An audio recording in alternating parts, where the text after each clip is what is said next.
Promoting employment among Social Security beneficiaries. This is an important topic, so I'm hoping that this information will be helpful and you can get a lot out of it. Next slide. So here's my contact information. My name is Joy Smith, and I'm what's known as a CWIC. That's a CWIC. That stands for Community Work Incentive Coordinator, otherwise known as a benefits counselor. So what we do is we help individuals who are already on Social Security benefits and have questions about how those benefits can be affected or what happens to them, what they need to know when they go to work. My email address is there also, and a phone number. You can read this in my bio, but just a little bit about me. I've been doing benefits counseling with AHEAD since 2001. So we've been around for a long time. We are certified in benefits counseling. That's important. You want to make sure whoever you're receiving benefits counseling from is certified, because this is a very confusing topic, a lot of regulations to go through. So we want to make sure we're getting clear and accurate information out to folks. Next slide. Just a little bit about AHEAD. AHEAD is a statewide program, and we've been around since the 1970s, and we primarily started working with individuals with disabilities, finding support through supported employment. We still do that in all of our offices, but what we've done since 2001 is also work collaboratively with the Social Security Administration to provide benefits counseling. And since benefits counseling began in 2001, we've also received other funding sources throughout the years in various areas to continue to promote this excellent service. What we've always tried to do at AHEAD is to be, come up with innovative ways for people to work, kind of thinking outside the box a little bit, and most importantly, giving people greater independence. What we primarily talk about today is financial independence or moving towards that, but independence as a whole is what we strive for at AHEAD. Next slide. Since we've been doing this, what we've always tried to do is kind of change the goal, challenge the assumptions, because most people contact us and say, well, I want to go to work, but how many hours can I work before I lose my SSI or I lose my medical assistance? And those are all valid questions, and we do answer that. But what we try to do is look at the bigger picture. Most of us, when we work, we want to be better off financially. That, is all in all walks of life. Whether that means, having a better place to live, getting a better vehicle, or, just going out to eat more, or getting some new clothes or things like that. So what do you want to do to be better off financially and to save money? I mean, we all hear from a very young age how we should be saving money for a rainy day type of event, but this is important for everyone. Next.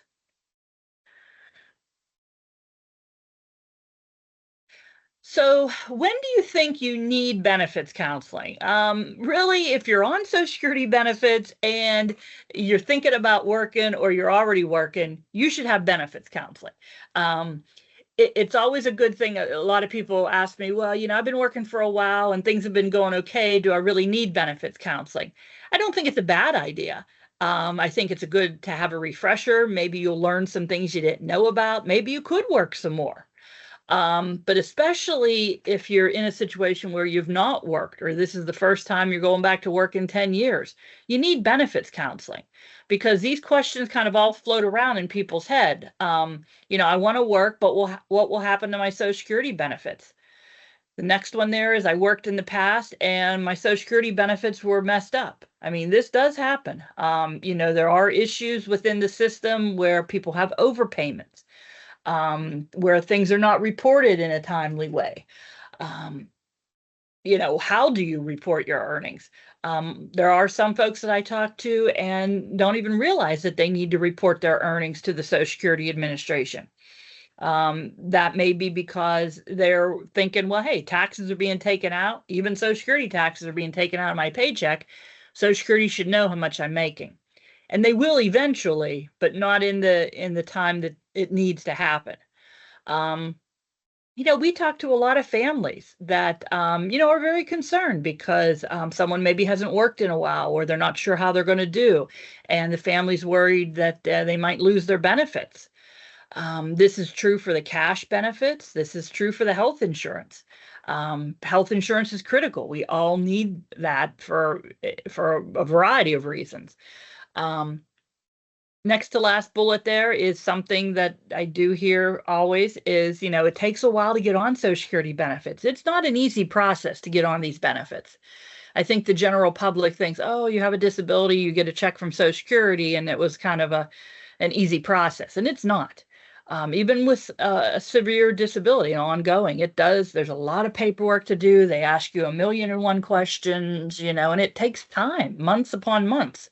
I think currently the wait time to even get a decision to see if you're going to be approved or denied is about 6 months. That's from the date of the application. So it's a long process. Um, and the last bullet there is something that we do cover in our initial benefits counseling, but this is where we see people call us back to say, well, everything was going well, but now it's not, and I can't work anymore. What can I do? So we're here to help you through those processes as well. So if any of those things kind of go in your mind, or you have, anyone that is on benefits and has these questions, they need benefits counseling. So a little bit of background. I'm not going to get into all the regulations today because we'd be here for days on end, but a little bit as to why Social Security started benefits counseling, because Social Security started funding this way back when, because they realize internally they have their own barriers to employment.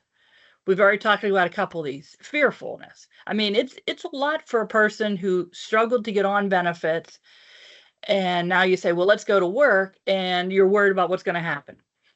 Like I said earlier, it's tough to qualify for these programs. It's a process beyond belief. Um, there is a lot of wrong or partial information out there. I typically, whenever I get calls for either a beneficiary or parents contacting me about their benefits, they say, well, I want to work this many hours a week. Can I do that? Or now I want to work, part-time or then full-time. And the biggest piece of wrong information that I've seen forever is the thought that, well, if I can work part-time or 20 hours a week, I should be okay with my benefits. And that is not the case. That was never the case. And even more today, it's not, because of the amount of earnings we're seeing per hour have gotten higher and higher in the past few years. So working 20 hours a week at $17 an hour is very different than working 20 hours a week at $8 or $9 an hour. These benefit structures and the regulations, they're not easy to understand. I mean, it is very complex. And then if you have a variety of benefits, maybe you get SSI, you get medical assistance, you get SNAP benefits, you're in subsidized housing. Each benefit has a different set of regulations. So therefore, you got to learn all those rules in order to go back to work. But don't think it's overwhelming. I mean, that's what benefits counselors are here to do, is to break it down for you so you can understand. Overpayments, I'm just going to touch on these, but an overpayment is basically when Social Security pays you too much money, and when they realize that, they will send a letter saying that they want that money back. There are some things that you can do to try to lessen those overpayments or get set up on a payment plan, and benefits counselors can help you with that as well. Next. So very, very briefly, this is a real brief overview of Social Security benefits. There are two different types of Social Security disability benefits. The first one is Social Security Disability Insurance. That is basically publicly funded long-term disability. You have a work history, you worked and paid into the system, you become disabled, or your disability is at a point where you can no longer work. And then if Social Security qualifies you for SSDI, you would be eligible for a monthly cash deposit based on how much you worked and paid into the system. So SSDI is for a person with a disability, but you have to have a work history. You had to have paid enough into the system.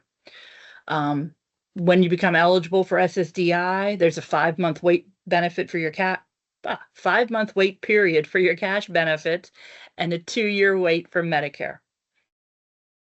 I put the picture up there of Eisenhower from way back in the day because that is when SSDI was written in.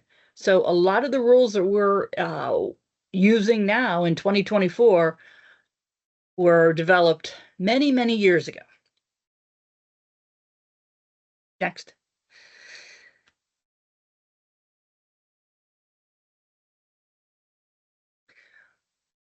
So when you go to work and you're on SSDI, you have something called a 9-month trial work period, where basically Social Security is saying to you, go to work, make as much money as you want, and you still keep your full Social Security cash benefits.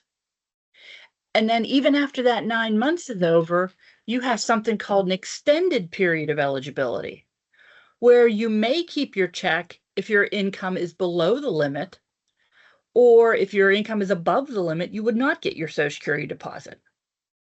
The limit, if you want to call it that, for SSDI is something they call substantial gainful activity. That's a dollar figure where they say if you make this or more after the 9-month trial work period, you would not be eligible for your SSDI cash benefit. That amount per month for this year is $1,550 gross per month. That amount changes every year with the cost of living. Next. Then we go into SSI. SSI is also a program for a person with a disability, but it's for the person that didn't work, maybe is younger, couldn't work to pay enough into the system. That's one of the differences. The other big difference is SSI is what they call a needs-based program. They look at not only your disability, but they also look, are you in need of this financial income each month? I can't stress that enough. So SSI is needs-based. This is the program where they're constantly inquiring about who you live with, how much money you have in the bank, all those types of things. It's primarily for individuals with disabilities, either adults or children. There are some folks that are in the elderly population that also get SSI who are not disabled, but that's a very small fraction of the overall population of SSI. Next. You don't have to go back, but I just wanted to mention that we saw a picture of President Nixon there. He is who signed SSI into the regs. So from the early 70s, the regulations are pretty much still the same as they are today in 2024. Limited assets. You've all heard this. If you're on SSI, you cannot have more than $2,000 in the bank. If you do, then you're no longer eligible for the SSI benefit. Once again, $2,000 in 1970 is very, very different than $2,000 in 2024. Unlike SSDI, SSI is pretty much an across-the-board rate. If you're eligible for the full amount of SSI, you get $943 a month. That is the federal benefit rate. And then here in Pennsylvania, there is a state supplement that is offered, and that is the amount of $22.10. Here in Pennsylvania, if you're on SSI, you automatically get Medicaid as well. There are some folks that get a little bit less than the full benefit rate, but that's dependent on their living situation. Maybe they live with family and they don't pay their fair share of household expenses, but pretty much across the board, it's $943 for most people. Next.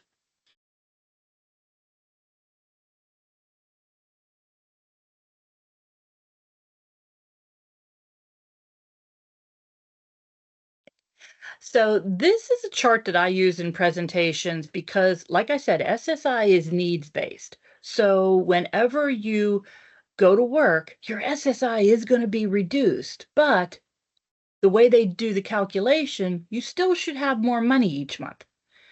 So in that chart number or that column number 2, you're working and making $1,000. Through the SSI calculation, they're going to reduce your SSI to $486, but you're still going to have overall more money each month because $1,000 from your job plus the 486 from SSI is more than you're getting just on SSI. But I do understand that the SSI is reduced, and that's something that you need to, work on because, you might have to budget differently.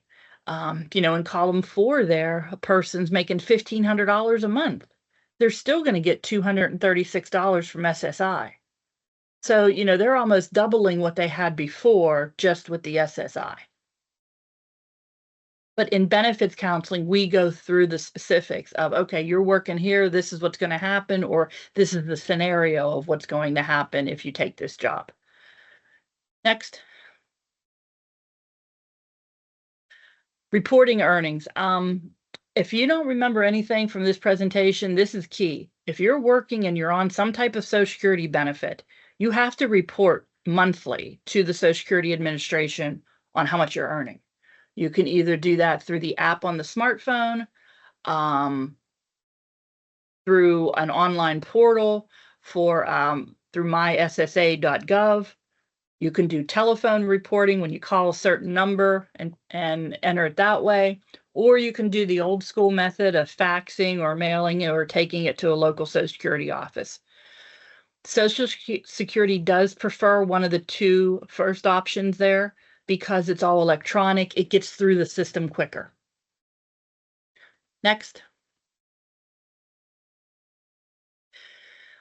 One of the documents that we get for benefits counseling is something called a BPQY. This is a snapshot of the person's benefits from the Social Security Administration. Whenever we provide benefits counseling to a client, we always get this because we want to make sure we're telling people the correct information. Because some folks, maybe not sure if they're on SSI or SSDI. And as we learned a little bit ago, they're very different programs. So we need to know which benefit you're on to see the rules that apply to you. But these are super helpful. And if you can go to the next one, I think there should be an example of this BPQY.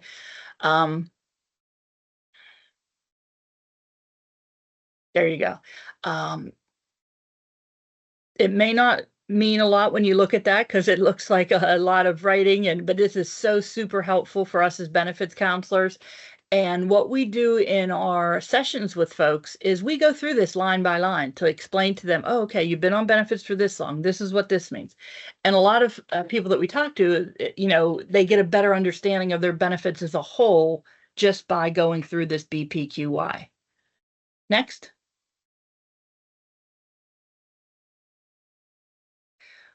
So if you are interested in benefits counseling or your, OVR counselor referred you over or, anything like that, you can request a BPQI on your own. If you have this in hand when you come to us for services, this expedites things by leaps and bounds. You can call the national number for the Social Security. I know you got to wait online and be on hold, but do some stuff around your house while you're waiting on hold and let them know that you're receiving disability benefits, you want to go to work or you're working, and you need a copy of your BPQY. They'll mail this out to you, to your home address, and it's free. There's no charge, obviously.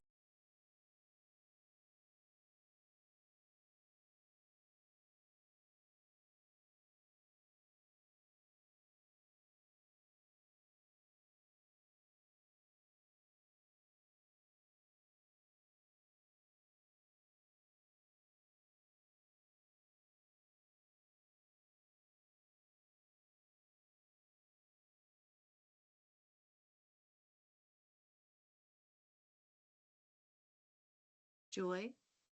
Janet, can you flip the slide?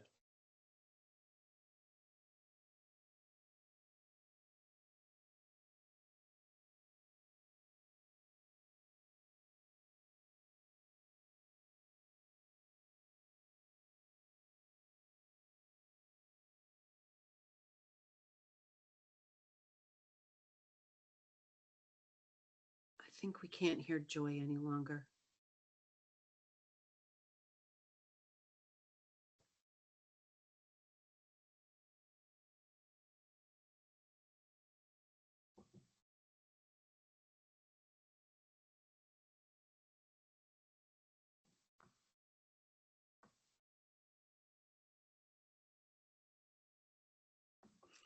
Joy's mic went out. Sorry, everybody, that we're having tech issues today.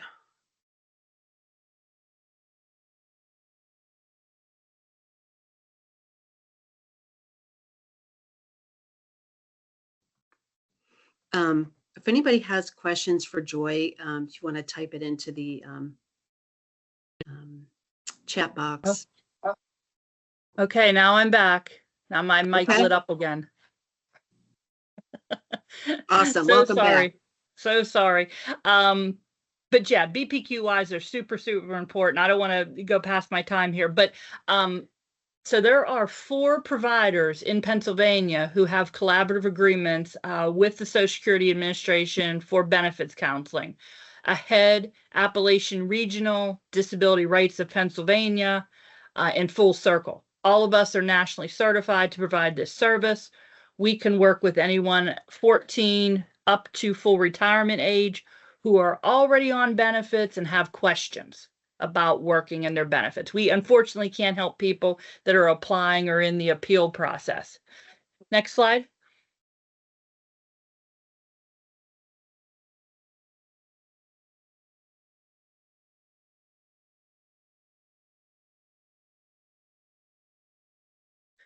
So we're going to talk a little bit about how you can get benefits counseling, and there's going to be a number at the end of the slideshow. But what you will want to do is contact the Ticket to Work helpline, and whenever you contact them, they're going to see if you're a priority for WIPA folks, for WIPA funders like us. So if you're already working or you're working as self-employed, you're a priority. So if you call the helpline, you get a referral directly to the WIPA provider, one of those 4 in your region. If you're transition age, you would also get a referral if you're actively seeking work. Like if you can say, hey, I'm doing this or I'm doing that. If you can say, hey, I have an interview or I'm, close to an interview, those are all priority. They will get you referrals to the WIPA funded programs. Next slide.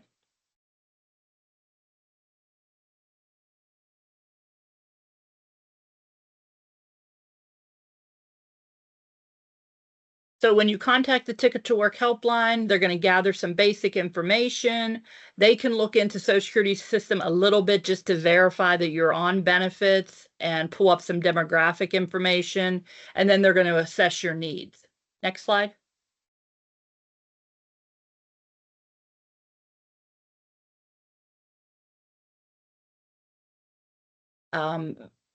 If you're not in one of those priority groupings, they're going to say that you're not going to be referred to a WIPA.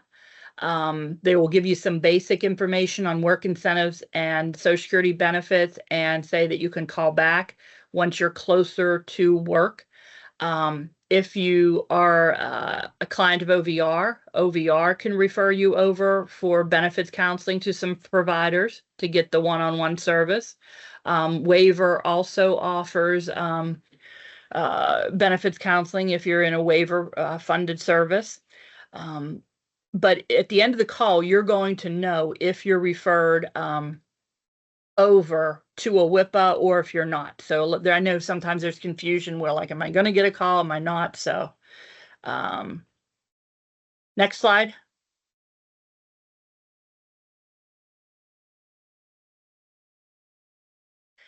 So whenever the WIPA funded program does receive the referral, we have to contact you at least one time within the first 5 business days. And then we make up to 3 additional contacts to you. The idea behind this is we want to, reach out to you as soon as possible from when you need the service. But at the same time, we can only reach out so many times because we do have referrals steadily coming in. Next slide.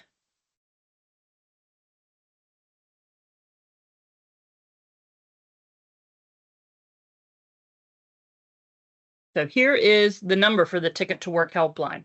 I encourage you to reach out to the helpline with any, if you are working or you're thinking about working, and they can help you and get you kind of started in the process.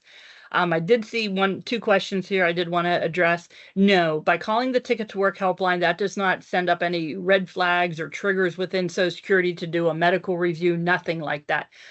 Believe it or not, Social Security does want people to work. It is a good thing for everyone involved. But no, it does not, even with benefits counseling, like a one-on-one session, it does not trigger a medical review.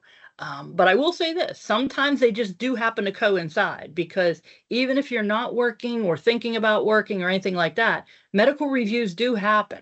And what we're seeing a lot of now is, especially since COVID, Social Security is catching up on some of these medical reviews. So if you have, if you haven't had one in a while, you may be due for one, but it doesn't, coincide with benefits counseling at all.